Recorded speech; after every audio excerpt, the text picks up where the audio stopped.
Hindustani Awam Morcha party के supremo और बिहार के पूर्व मुख्यमंत्री जीतन राम मांझी सोमवार की देर शाम भोजपुर जिले के बिहियां पहुंचे, जहां उन्होंने सबसे पहले एक प्राइवेट दूजा महावीर क्लिनिक का उद्घाटन किया। इसके बाद उन्होंने अपने पार्टी के प्रदेश महासचिव रणविजय बहादुर उर्फ बड़क कुशवाहा के नर्सिंग कॉलेज पहुंचकर पत्रकारों से वार्ता किया।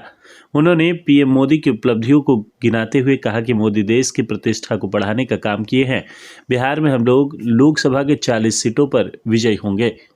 विपक्षी दलों के ऊपर हमला करते हुए कहा कि विपक्ष है कहाँ, विपक्ष कहीं भी नहीं है। उन्होंने बिहार में शराबबंदी कानून पर भी सवाल खड़े करते हुए कहा कि आज जेल में कौन बंद है, ज़्यादातर गरीब तबके के लोग हैं। इस दौरान जीतन राम मांझी ने नीतीश कुमार के कार्यों की भी तारीफ की। कहा कि आज बिजली 18 घंटे मिल रहा है, सड़क की सुविधा हो गई है। मौके पर जगदेव सिन्हा, भोजपुर के जिला अध्यक्ष लाल बहादुर महतो, व्यवस्थापक डॉक्टर आशुतोष कुमार, डॉक्टर राजू सिंह, वीरेंद्र कुशवाहा, तेज नारायण सिंह सहित कई लोग उपस्थित रहे। जगदीशपुर से सूरज कुमार राठी की रिपोर्ट।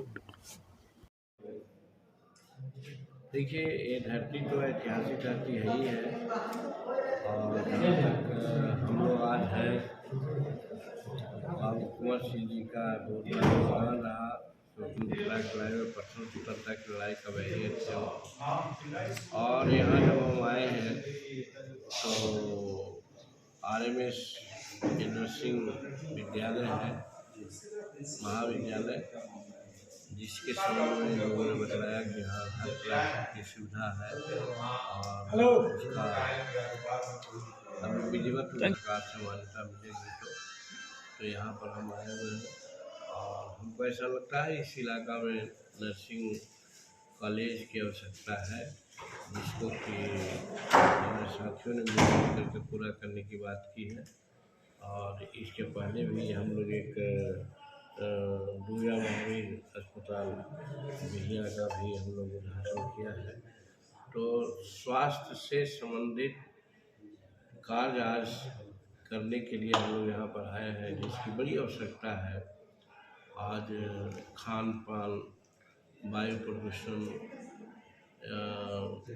पानी का प्रदूषण, ध्वनि का प्रदूषण, हर तरह से हम लोग आज ऐसे हैं कि जो उचित स्वास्थ्य लाभ नहीं हो पा रहा है। आज से पहले 100 वर्ष पहले काफ़ी स्वच्छ हवाएं मिलती थी। कारण था कि उस समय कुछ पॉपुलेशन भी कम थे। दूसरी बात, जंगलों की स्थिति अच्छी थी, हरितवां पट्टी अच्छी थी। आज सब में हरासमेंट हुआ है, जिसके चलते आज आवश्यकता है मेडिकल केयर का और उसको जानने वालों का, और ख़ास करके गरीबों के लिए। अमीर तो कहीं भी जा कर के अपना ट्रीटमेंट करवा लेते हैं, दिखवा लेते हैं। और हमारी जो पार्टी है उसका एक सिद्धांत है कि हम लोग जाति में विश्वास नहीं करते हैं। हम लोग का कहना है कि इस राज्य में, देश में या संसार में 2 ही जातियाँ होती हैं, एक अमीरों की, एक गरीबों की। तो वैसी परिस्थिति में गरीबों की चिंता हम लोगों को रहा करती है, और गरीब के बारे में अगर कोई सोचता है तो हम उनको प्रतिष्ठा देते हैं। और आज दुनिया में चाहे प्रशिक्षण के माध्यम से हो या फिर चिकित्सा के माध्यम से हो, दोनों आयाम जुड़े हुए हैं, और जिसके साथ हम लोग यहाँ पर आज आए हुए हैं। यहाँ पर जो मालिक श्री लाल बहादुर महतो जी हैं, और फिर रणविजय बाबू और बड़का कुशवाहा जी, जो हम लोगों को इसके लिए प्रेरित किए हैं। हम लोग आए हैं यहाँ पर, उनको बहुत बहुत धन्यवाद देते हैं कि अच्छे माहौल में अच्छी चीज़ के लिए हम लोगों को यहाँ पर लाए हैं। और भगवान से प्रार्थना भी करते हैं कि हम लोग के हाथ से जब ये सब चीज़ का सिग्नेस हो रहा है या शिरकत कर रहे हैं, तो ये दिन दुनी रात चौगुनी के हिसाब से अपने उद्देश्यों में आगे पूरा करें और जनता की सेवा कर सकें। चलिए, क्या लगता है सर, आपकी पार्टी के द्वारा बड़क कुशवाहा को विधानसभा में उतारा भी जा सकता है? देखिए, ये एक व्यक्ति का या एक पार्टी का मामला नहीं है। हम लोग एनडीए गठबंधन में हैं। एनडीए गठबंधन में कवायद चल रही है।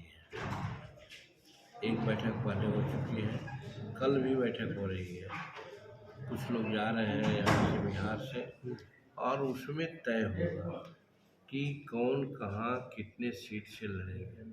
हम लोगों का एक ही मुद्दा है कि एनडीए जो नरेंद्र भाई मोदी जी के नेतृत्व में है, बिहार से 40 का 40 सीट जीत करके हम लोग दें, ताकि भारत का तीसरा बार अगला प्रधानमंत्री हमारे नरेंद्र भाई मोदी हों। क्योंकि नरेंद्र भाई मोदी अपने समय काल में जो विकास किया हिंदुस्तान का, जो इसकी प्रतिष्ठा बढ़ाने का काम किया है, वो बहुत कम हमारे प्रधानमंत्रियों ने वैसा किया है। अटल बिहारी वाजपेयी, जवाहरलाल जी को छोड़ दिया जाए तो मैं समझता हूँ कि बहुत कम ही ऐसे लोग हैं जितना काम आज नरेंद्र भाई मोदी जी कर रहे हैं। चाहे विज्ञान का मामला हो, वैदेशिक नीति का मामला हो, जिसमें देखा आपने कि G20 की बैठक हुई तो दर्जनों राष्ट्र के लोग, राष्ट्राध्यक्ष आए और नरेंद्र मोदी जी के नेतृत्व में काम किया। ये भारत का सौभाग्य की बात है। उसी प्रकार से आज हमारा आर्थिक विकास की बात है। आप देखते होंगे कि हमारा विकास का दर 10% से ऊपर जा रहा है, 10 पॉइंट से ऊपर जा रहा है, जो पहले 3-4 पॉइंट पर रहता था। तो इसमें हम लोग भी आगे बढ़ रहे हैं, हमारे किसान समुन्नत हो रहे हैं। आज 94 लाख लोगों को मुफ्त गल्ला खाना पीना के लिए दिया जा रहा है। किसान को हर सुविधा मिले इसकी भी व्यवस्था की जा रही है। और बिहार में भी खास करके नीतीश कुमार जी के राज्य में देख रहे हैं कि बिजली 18 घंटा आपको मिल रही है। या पटना आने जाने में जो सड़कों की स्थिति है, 4-5 घंटा में कहीं से भी पटना आप आ सकते हैं। तो ये सब विकास की बात है। हॉस्पिटल्स की बात हम 1980 से विधायक और मंत्री रहे हैं। हम देखते थे कि प्राथमिक स्वास्थ्य केंद्र हो, एडिशनल हेल्थ सेंटर हो, वहाँ पर रोगी नहीं होते थे। रोगी के जगह पर गधा, कुत्ता ये सब लोग बैठते थे शैया पर, या शैया होती ही नहीं थी। लेकिन आज देख रहे हैं कि महीना में हज़ारों हज़ार रोगी लोग जा रहे हैं, आप सेवा ले रहे हैं, और 85 प्रकार की दवाइयाँ मुहैया की जा रही है, मुफ्त मुहैया की जा रही है। ये सब विकास का काम है, ये विकास हुआ है। वैसी परिस्थिति में हम लोग सब चाहेंगे कि एनडीए की सरकार बने, एनडीए के 400 सीट जीते। इसलिए ये मायने नहीं रखता है कि कौन किसको कहाँ कितना से सीट मिले। सब लोग सोच करके जिताऊ सीट हम लोग देने का प्रयास करेंगे, और वो सम्मिलित होगा। व्यक्तिगत रूप में हम कुछ नहीं कर सकते। तो सर सीट शेयरिंग जो है कब तक हो जाएगा बिहार में सर? अभी कहा है, आप लोग सुनते तो नहीं हैं, हमारा बुलवाना चाहते हैं। हमने तो कहा कि 2-3 दिन के अंदर होगा। 13 कल बैठक होने वाली है। नहीं सर, केंद्रीय समिति चुनाव की बैठक चल रही है दिल्ली में, तो लगता है कि कल इसका क्लियरेंस हो वही तो जाए। हम कर रहे हैं, वही तो वो लगता नहीं है, लगभग हो जाएगा कल से लेकर परसों तक। सर आपके भी कोई पसंदीदा सीट है क्या सर? है? आप भी कोई पसंदीदा जगह है क्या सर? अब वो है तो हम तो कुछ नहीं कर सकते हैं, आपके सामने नहीं कर सकते हैं। वो तो फिर गठबंधन धर्म का विशेषण हो जाएगा, भैया की जा रही। ये सब विकास का काम है, ये विकास हुआ है। वैसी परिस्थिति में हम लोग सब चाहेंगे कि एनडीए की सरकार बने, एनडीए के 400 सीट जीते। इसलिए ये मायने नहीं रखता है कि कौन किसको कहाँ कितना से सीट मिले। सब लोग सोच करके जिताऊ सीट हम लोग देने का प्रयास करेंगे, और वो सम्मिलित होगा। व्यक्तिगत रूप में हम कुछ नहीं कर सकते। तो सर सीट शेयरिंग जो है कब तक हो जाएगा बिहार में सर? अभी कहा है, आप लोग सुनते तो नहीं हैं, हमारा बुलवाना चाहते हैं। हमने तो कहा कि 2-3 दिन के अंदर होगा। 13 कल बैठक होने वाली है। नहीं सर, केंद्रीय समिति चुनाव की बैठक चल रही है दिल्ली में, तो लगता है कि कल इसका क्लियरेंस हो वही तो जाए। हम कर रहे हैं, वही तो वो लगता नहीं है, लगभग हो जाएगा कल से लेकर परसों तक। सर आपके भी कोई पसंदीदा सीट है क्या सर? है? आप भी कोई पसंदीदा जगह है क्या सर? अब वो है तो हम तो कुछ नहीं कर सकते हैं, आपके सामने नहीं कर सकते हैं। वो तो फिर गठबंधन धर्म का विशेषण हो जाएगा। जो गठबंधन धर्म के लोग हैं वही तय करेंगे कौन आदमी कहाँ जीतता है, कैसे जीत सकता है। सर सीए लागू किया गया है, और विपक्ष का हमला है कि लोकसभा चुनाव को लेकर ये साजिश है, सीए अभी लागू करना। ये जो भी हो, बहुत अच्छा कदम है नरेंद्र भाई मोदी जी का। ये ऐसे लोगों को साफ कहा गया है कि किसी की नागरिकता छीनी नहीं जाएगी। इससे ज़्यादा सेफगार्डिंग और क्या हो सकता है। विरोधी लोग यही डराते थे कि नागरिकता छीन ली जाएगी आसाम में, चाहे और लोगों को। लेकिन ये सब बात नहीं है। बात सिर्फ हो रही है कि जो सड़कें समय से यहाँ आए हुए हैं और न कि नागरिकता उनकी नहीं है और विकास के कामों में उनका लाभ फायदा नहीं मिल रहा है, उनको जोड़ा जाएगा। उसके लिए एक डेट तय किया गया है, जिस डेट के बाद यहाँ हम आए हैं बाहर से, उनको यहाँ का नागरिक बनाया जाएगा और मेन धारा में उनको सम्मिलित किया जाएगा। तो ये एक अच्छा प्रयास है ये, इससे किसी को डरने की ज़रूरत नहीं है। पहले हम लोग बोलते थे कि अगर सेंट्रल रजिस्टर ऑफ सिटीजनशिप की बात आती थी तो गरीब लोगों का नाम नहीं रहता है, इसलिए हो सकता है वो छूट जाए। और फिर बाहर से आए हैं लोग, रह रहे हैं 50 वर्ष से, उनका नाम छूट जाएगा। तो इसको क्लियर कर दिया गया है, किसी का नाम छूटना नहीं है बल्कि जुटना ही है। तो ये अच्छी बात है। सर, इलेक्ट्रल बॉन्ड को लेकर एसबीआई को कल 12 तारीख को जमा करना है उसकी रिपोर्ट, लेकिन क्या लगता है कि विपक्ष हमला कर रहा है मांगड़ों में? विपक्ष का काम तो देखिए यही गलत चीज़ है। विपक्ष होता है जो सरकार का एक अंग होता है, लेकिन आए दिन हम लोग देख रहे हैं, हम 44 साल से देख रहे हैं कि विपक्ष कोई सार्थक और सकारात्मक भूमिका नहीं उठाती है। हर बात में सरकार के कामों का आलोचना करना ही विपक्ष अपना धर्म समझता है। ऐसा होना नहीं चाहिए। देखा होगा कर्पूरी ठाकुर जी को, मानवेंद्र को, देखे होंगे आप वाजपेयी जी को, जो कांग्रेस के नीति और ये में विरोध करते थे, लेकिन जहाँ तक कुछ नीतियाँ ऐसी होती थी उसको उन्होंने स्वीकारा भी और उसके लिए प्रशंसा भी किया। होना चाहिए वो। तो उसी तरह से आज का जो विपक्ष है, हम समझते हैं विपक्ष तो कोई है ही नहीं। जो एक होने का इन लोगों ने एक स्वांग रचा था, आज देख रहे हैं कि बंगाल अलग हो गया, केरल अलग हो गया, दिल्ली अलग हो गया, स्टालिन का भी अलग हिसाब है। तो कहने का मतलब विपक्ष नाम की कोई चीज़ है नहीं। तो वैसी परिस्थिति में हम लोग कोई सकारात्मक भूमिका अदा करेंगे ऐसा विश्वास नहीं होता है। इसलिए वो कुछ कहते हैं, उनकी बात है, उस पर हम लोग कोई प्रतिक्रिया नहीं देना चाहिए। सर, आपका एक बयान आया हुआ था सर कि बिहार में 20 सीट भी मिलता है तो शराबबंदी कानून जो है हम समाप्त कर देंगे। ये बात सही है। आज भी मैं मानता हूँ कि शराबबंदी कानून बहुत अच्छा कानून है। शराबबंदी होना चाहिए।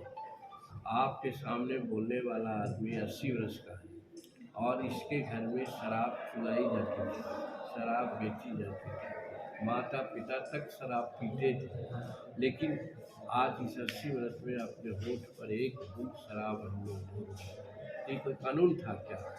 कहने का मतलब कि शराबबंदी बहुत अच्छी चीज़ है, लेकिन एक अवेयरनेस पैदा करना चाहिए जिससे कि शराब अपने आप छोड़ दें। लेकिन आज हो रहा है क्या? आज शराबबंदी के नाम पर गरीब तबके के लोगों को, आज जेल में अगर 5 लाख आदमी लोग हैं या कानूनी प्रक्रिया से जूझ रहे हैं, उसमें 3 लाख गरीब लोग जूझ रहे हैं। ये कौन बात है? उसके घर पे परिवार के लोग क्या करेंगे जो कानूनी परिस्थिति में है या जेल में है? तो हमारा कहना है कि आज गुजरात है, गुजरात में जहाँ महात्मा गांधी वहाँ से शराबबंदी का सबसे पहला साइड वहीं से शुरू हुआ है। आज वहाँ की नीति क्यों अपनाई जाती है कि वहाँ किसी प्रकार की कोई दिक्कत नहीं है। शराब एक पेय पदार्थ है, excess of anything is wrong. यदि हम हद से ज़्यादा कुछ करते हैं तो गलत है। आज हमारे यहाँ मिलिट्री मैन आते हैं जो माइनस कई एक पॉइंट में काम करते हैं, वो रिटायर होकर के आते हैं। आज यहाँ रहेंगे तो बिना शराब तो बचेंगे। आज हमारा मजदूर जो गरीब है, जो 8 घंटा 9 घंटा काम करता है हाथ तोड़ करके, अगर रात में बाहर अगर न पिएगा तो उसका दिमागी स्थिति ठीक रहेगी। ये आवश्यकता है। इसीलिए हम कहा कि एक लिमिट में शराब का कंजप्शन अगर हो, जिसके लिए सरकार व्यवस्था करे और सरकार दुकान खोले, जैसा कि 2005 में किया गया था, 2010 में किया गया था। कहाँ चिल्को हो रहा था, सब लोग अपना अपना ढंग से काम कर रहे थे, लेकिन इधर कुछ ऐसा किया जा रहा है जो एक्सेसिव है और उसका लाभ जो तस्कर लोग हैं उन लोग ले रहे हैं, करोड़ों करोड़ में खेल रहे हैं। आज ये बात सही है, बिहार सरकार की प्रशंसा करते हैं कि आज उस पर पंजा डालने का काम कर रही है सरकार, चाहिए वो पकड़ा रहे हैं, देखिए। तो ये उन पर होना चाहिए, जो विषैला शराब बेचता है उसके लिए होना चाहिए, जो बाहर से शराब ला करके यहाँ परोसता है उसके लिए होना चाहिए। लेकिन यहाँ पर गरीब कमा करके जा रहा है 500 रुपये कमाया है, 50 रुपये का शराब अगर पी लिया तो उसके मुंह में ब्रेथेनाइज़र लगाया जाता है और उसको जेल भेजा जाता है। ये नहीं होना चाहिए। और जो सर आज आपके सहयोगी दल में शामिल है सर, वो आरोप लगा रहे हैं कि मांझी जी पीते हैं इसलिए शराबबंदी कानून का विरोध करते हैं। नहीं सर, शराबबंदी कानून का विरोध नहीं करते हैं, यही तो फर्क है। जो प्रक्रिया अपनाई गई है शराबबंदी में, जो नीचे के पदाधिकारी लोग मालूम माल हो रहे हैं, गरीबों को जो सता रहे हैं, इस पर होना चाहिए बैंडेज। ठीक है सर।